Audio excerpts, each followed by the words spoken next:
The cliff face caught the first light at 5:47 a.m., turning the rocks from black to copper in less than a minute.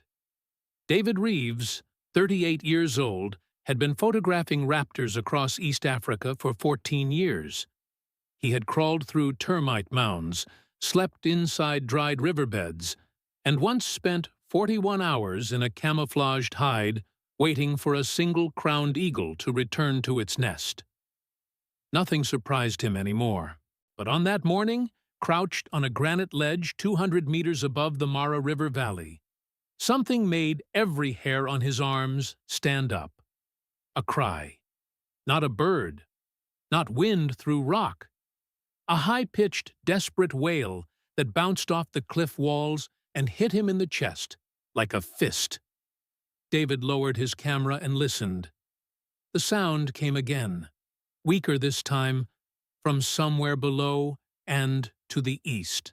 He secured his tripod, slung his pack over one shoulder, and moved along the ridge, boots scraping on loose shale.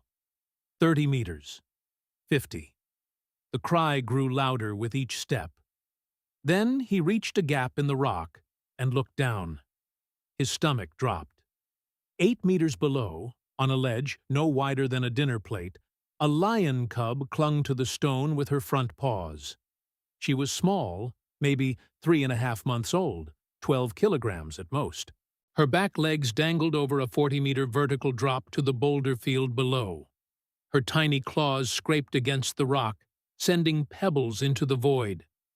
Each scrape produced a sound like tearing fabric. And wrapped around her right front paw, biting deep into the flesh, was a length of green nylon fishing net. The net trailed upward, snagged on a jagged rock spur 2 meters above her, the only thing preventing her from sliding off entirely. But the nylon was fraying.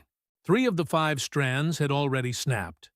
The remaining 2 were stretched thin as guitar strings, vibrating with the cub's every movement. David estimated she had 4 minutes, maybe less. He grabbed his satellite radio. Static. He tried again, adjusting the frequency. Nothing. The cliff face blocked the signal like a wall of iron. He was alone, 11 kilometers from the nearest ranger station, with no cell coverage and no backup. He looked down at the cub. She looked up at him. Her amber eyes were wide, glassy with terror, and in them David saw something he had seen only once before in 14 years of fieldwork. A plea, not instinct, not reflex, a conscious, desperate request for help.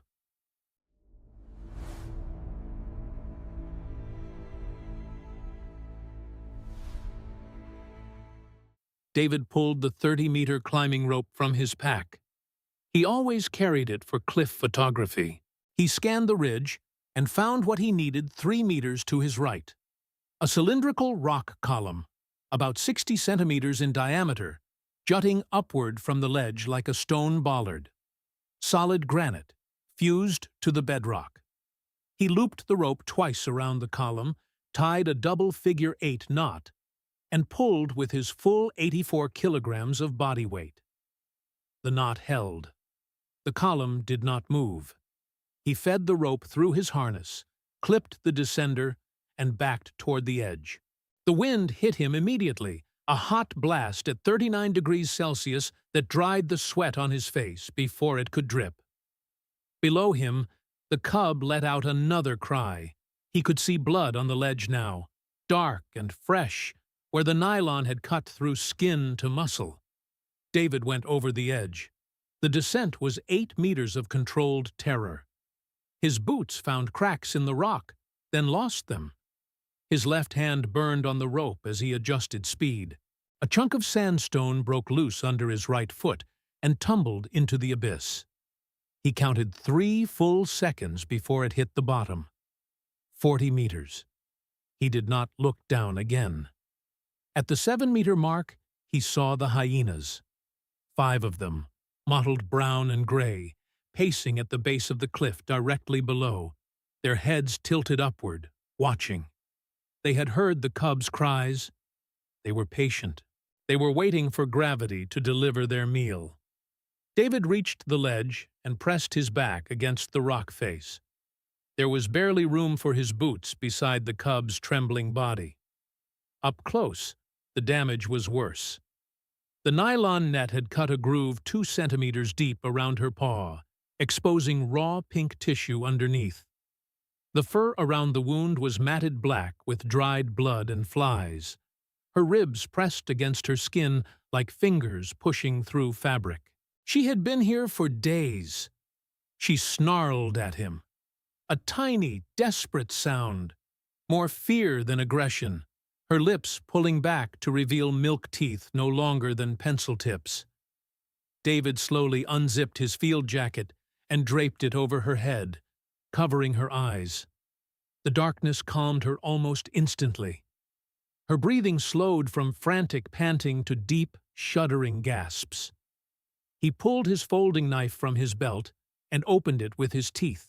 The nylon was wound tight, 5 loops spiraling around the paw, each one buried in swollen flesh. He slid the blade under the outermost strand, angling it away from skin, and cut. The strand snapped with a wet sound. The cub flinched but did not move. Second strand, third, fourth. On the 5th, the blade nicked the edge of the wound, and the cub screamed and thrashed. David grabbed her scruff with his free hand and held firm. One more cut. The last loop of nylon fell away and sailed into the wind like a green ribbon. The paw was free, but they were still 8 meters below the ridge, on a ledge the size of a bathroom tile, with 40 meters of nothing below. David wrapped the cub in his jacket, creating a tight bundle with her head poking out, and secured it against his chest, using his belt and the rope's tail end. She weighed almost nothing against him, just warmth and heartbeat, and the faint copper smell of blood. He gripped the rope, engaged the ascender, and began climbing. His arms burned after 3 meters. After 5, his shoulders felt like they were being pulled from their sockets. The cub shifted against his chest, and for one terrible second, his grip slipped. His body dropped 15 centimeters before the ascender caught.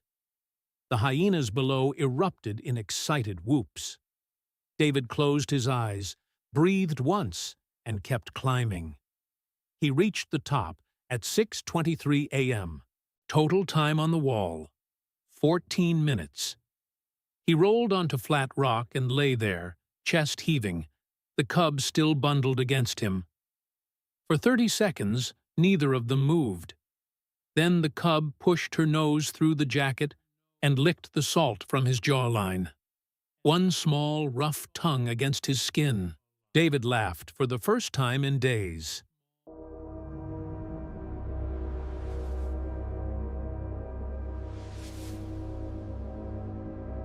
It had started 5 weeks earlier.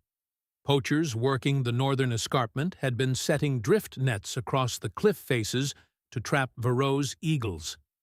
The birds fetched $3,000 each on the black market, sold to collectors in the Gulf states who used them for falconry. The nets were industrial nylon, nearly invisible against gray rock, strong enough to hold a 60-kilogram animal. A young lioness, lean and cautious, had been raising her single cub in a rocky den near the top of the escarpment. It was unusual terrain for lions, but the drought had pushed prey into the highlands and she had followed. The den was safe, a shallow cave with a narrow entrance, cool in the day, sheltered from wind at night. The cub, curious and fearless the way all cubs are, wandered out one evening while her mother hunted. She found the net stretched across a rock face 20 meters from the den. She batted at it. Her paw went through a loop. She pulled. The nylon tightened. She pulled harder, and the net dragged her to the edge of the ledge, where her weight carried her over the side. The net snagged on the rock spur and held, leaving her dangling 8 meters below the ridge. The mother returned at dawn with a warthog carcass and found the den empty. She tracked her cub's scent to the cliff edge and looked down. She could see her. She could hear her. But the ledge was too narrow, the drop too steep. An adult lioness weighing 130 kilograms could not reach her without falling. She stayed. For 5 days, the mother lay at the top of the cliff, head over the edge, calling down to her cub in low, rumbling vocalizations. She left only to drink, less than 400 meters away, and returned each time within minutes. She did not hunt. She did not eat. She simply waited, watching her cub grow weaker, unable to do the one thing every instinct told her to do.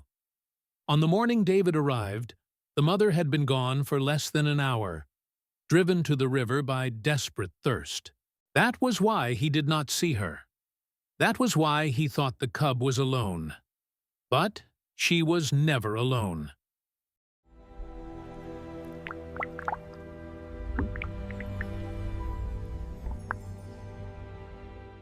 David carried the cub 2 kilometers to his base camp, a canvas tent, and a land cruiser parked beneath a cluster of fever trees. He cleaned the wound with saline from his first aid kit, flushing out dirt and dead tissue until the water ran clear. He applied antiseptic cream and wrapped the paw in sterile gauze, changing it every 6 hours. He fed her rehydration solution from a syringe, 2 milliliters at a time, every 20 minutes. He named her Kali. It meant fierce. The satellite radio worked from camp. By noon, a veterinary team from the Mara Conservancy arrived by helicopter. Dr. Amara Osei, the field vet, examined Kaylee and confirmed no fractures, but the tendon was partially severed. She administered antibiotics, a broad-spectrum injection into the scruff, and fitted a proper splint. Recovery time, 3 to 4 weeks minimum. David kept her. He had no choice. The cub was too young to survive alone, too injured to be released, and the nearest wildlife rehabilitation center was 200 kilometers away on roads that would take 8 hours in the rainy season. So Kaylee lived in a makeshift enclosure beside his tent, eating minced meat and milk formula, sleeping on his spare sleeping bag, and following him everywhere the moment she could walk without limping.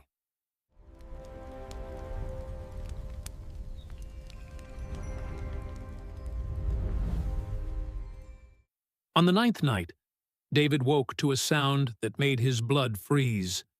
A deep, resonant growl, not 50 meters from his tent.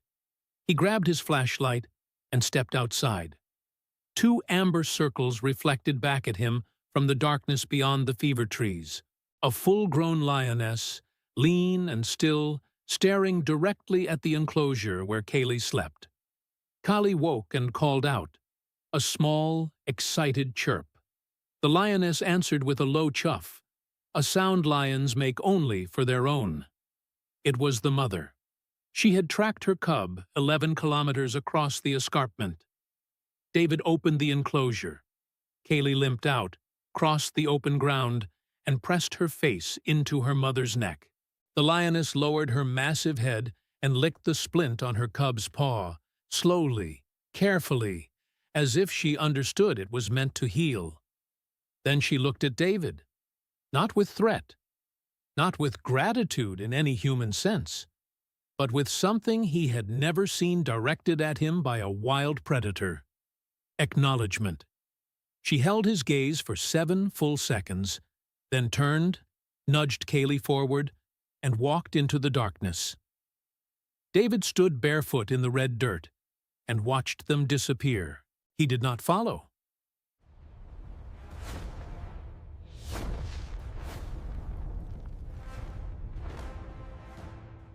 "14 months later, David returned to the same escarpment. The poaching nets had been reported again, new ones, set by a different crew. He had volunteered to document the evidence for a joint operation between the Conservancy and Kenyan Wildlife Service. He found the nets at 3:15 p.m., strung across a 200-meter stretch of cliff. He photographed each one, logging GPS coordinates on his tablet. He was cutting the seventh net free when he heard voices below. 3 men climbed the goat trail toward him, 2 carrying machetes, 1 with a rifle slung across his back. Poachers, returning to check their catch. They saw him at the same moment he saw them. There was no conversation. The man with the rifle unslung it. Oh, no! David dropped behind a rock.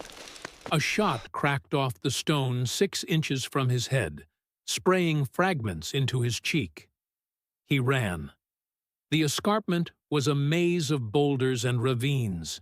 David knew it well, but panic and blood in his eyes made every path look the same.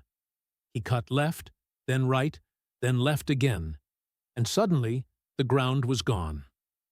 He fell 4 meters into a narrow ravine, landing on his left side on a shelf of broken limestone. His ankle folded under him with a sound like a green branch snapping. The pain was white and immediate, and total. He lay in the ravine, unable to stand. His radio shattered from the fall, his tablet cracked in half.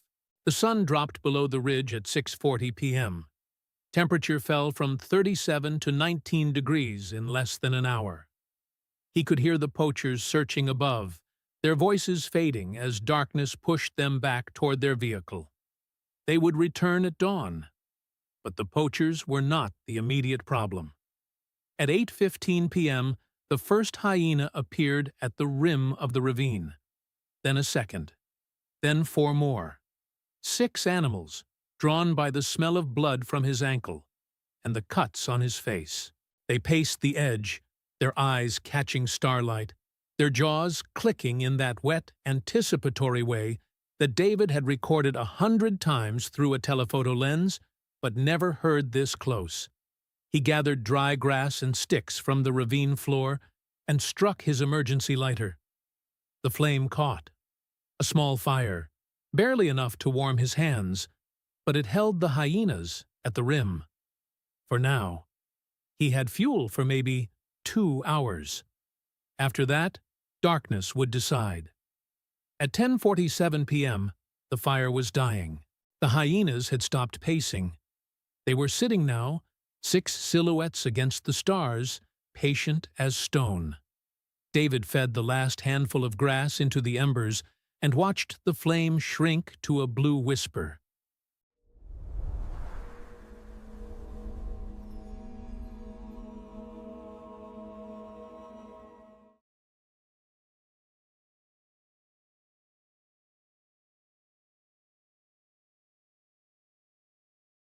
Then a sound split the night. A roar. Not distant, not muffled. A full-throated, ground-shaking declaration that echoed off every rock face within a kilometer. The hyenas exploded off the rim as if the earth had shocked them, scrambling over each other in their rush to flee. David heard their panicked whoops fading down the slope, swallowed by the night. A shape appeared at the edge of the ravine. A young lioness, muscular, confident, her coat silver in the moonlight. She looked down at him.